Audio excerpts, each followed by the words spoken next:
नमस्ते दोस्तों, यो किसान भाई, स्वागत है आपका अपने YouTube चैनल इनोवेटिव फार्मिंग पर। आज हम बात करने वाले हैं कि बतखों की डीवार्मिंग करना क्यों जरूरी है। आप किसी भी आप जो पशु है आप पाले हुए हैं, जैसे कि आपकी बतख हो गई, देसी मुर्गियां हो गई, या फिर सोनाली मुर्गी हो गई, या फिर डेयरी फार्मिंग में आपके गाय हो गए, तो क्यों इन सारे पशुओं का डीवार्मिंग करना क्यों जरूरी है, आज इसके बारे में बात करते हैं। और डीवार्मिंग करने के क्या फ़ायदे हैं, इसके बारे में भी आज हम जानेंगे। तो जो लोग हमारे चैनल पर नए हैं वो हमारे चैनल को सब्सक्राइब कर ले और बेल आइकन को दबाना ना भूले, ताकि हमारे हर एक वीडियो की लेटेस्ट नोटिफिकेशन आपको मिलती रहे। तो चलिए वीडियो को शुरू करते हैं।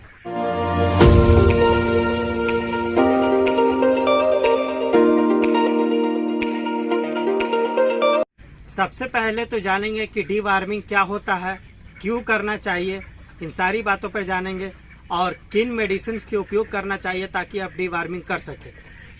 तो सबसे पहले बात करेंगे कि डीवार्मिंग क्यों करनी चाहिए। तो कभी कभी क्या होता है कि मान लीजिए कि आपके पोल्ट्री फार्मिंग में, या फिर जैसे कि आपके बतख हो गए या फिर आपकी देसी मुर्गी हो गई, जब वो फीड का कंजप्शन करती हैं या फिर वो जब फीडिंग करती हैं और वो फीड खा रही होती है, तो क्या होता है कि कितना भी आप फीडिंग खिलाते हो तो उनका कभी कभी क्या होता है, ग्रोथ रुक जाता है।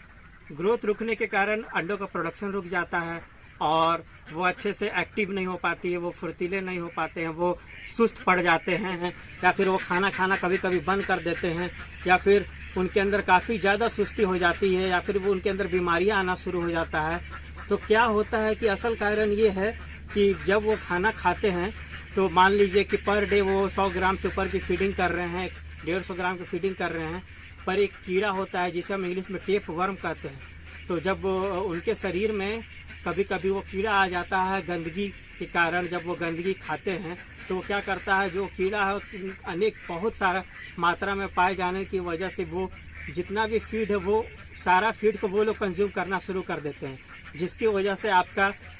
बतख में या फिर आपके कोई भी पक्षी हो, जैसे देसी मुर्गी हो गई, उसके अंदर फिर एनर्जी बचता नहीं है, या फिर उसके अंदर फिर वो ताकत बचता नहीं है, ना उन्हें कैल्शियम की प्राप्ति हो पाती है, जिसकी वजह से उनके अंदर काफ़ी ज़्यादा कमजोरी आना शुरू हो जाता है। और यही कमजोरी आने के कारण आपका बतख जो है वो बीमार पड़ना लगता है, वो खाना खाना बंद कर देता है, या फिर काफ़ी ज़्यादा सुस्त हो जाता है। तो ये कारण है कि जिसकी वजह से हम अपने हर एक पशुओं को डीवार्मिंग करते हैं। तो पशु में अगर हम मान लें, तो जैसे आपकी बकरी हो गई, या फिर आपके बतख हो गए, आपकी देसी मुर्गी हो गई, या फिर आपकी गाय हो गए, हर एक पशु के लिए डीवार्मिंग करना बहुत ही आवश्यक है। हर एक पशुओं का डीवार्मिंग जो होता है अनेक समय पर होता है, जैसे कि 1 महीने पर हो गया, 2 महीने पर हो गया, या फिर 3 महीने पर हो गया, पर इन लोगों का डीवार्मिंग करना बहुत जरूरी है। तो हम डीवार्मिंग कैसे करेंगे, किन दवाइयों का उपयोग करेंगे जिससे डीवार्मिंग, और सबसे बेहतर दवाई कौन सा है जिससे कि ये इसका उपाय और इसका इलाज अच्छे से हो सके। तो मेरे पास जो दवा है वो आप देख सकते हैं सामने में कि ये है एल्बोमार, और ये कंपनी जो है ये विर्वे कंपनी है, और इसकी ये जो मेडिसिन है ये काफ़ी ज़्यादा कारगर है। तो इसे क्या करते हैं कि हम हर एक ये इसका देने का जो है तरीका, इसे पर 100 बर्ड पर हम देते हैं इसका 100 ml। मेरे पास जो ये एल्बोमार मेडिसिन का जो ये डब्बा है ये 60 ml का है, और इसे डीवार्मिंग करने के लिए दिया जाता है। इसमें साफ साफ लिखा भी हुआ है कि ये माइक्रोनाइज्ड मेडिसिन है। इसे आप अपने सारे पालतू जानवर, पोल्ट्री फार्मिंग हो गए, और इन सबको दिया जाता है, और इनका डोसेज भी पीछे लिखा हुआ। काफ़ी लोग पूछते हैं कि क्या डोज देना चाहिए, या फिर मेडिसिन कितना कैपेसिटी देना चाहिए। तो ये पूरा दिया गया है कि 3 से 5 ml तक देना चाहिए, ट्वाइस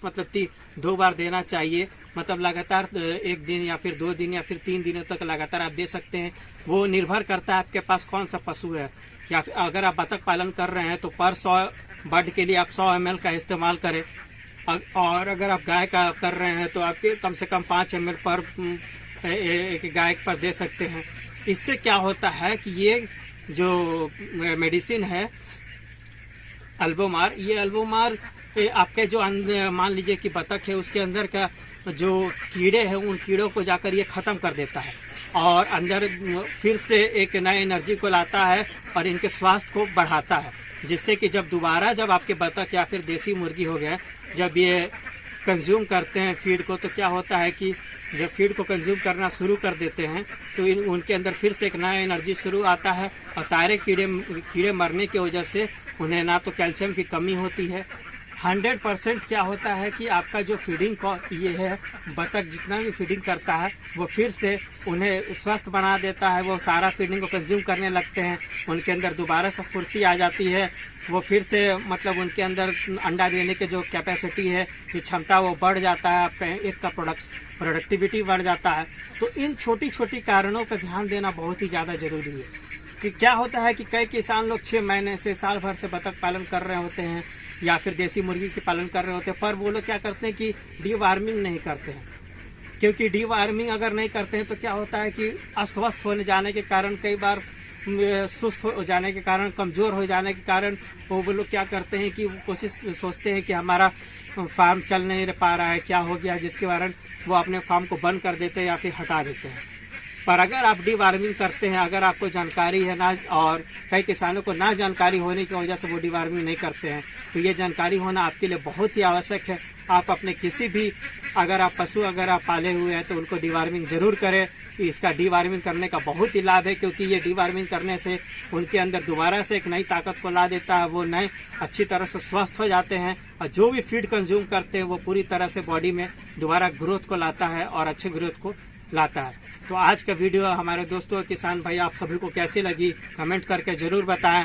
और आने वाले वीडियो में हम आपसे फिर से बात करेंगे मेडिसिन के बारे में, और अलग अलग प्रकार के मेडिसिन के बारे में, कैल्शियम हो गया, मल्टीविटामिन हो गए, इन सारे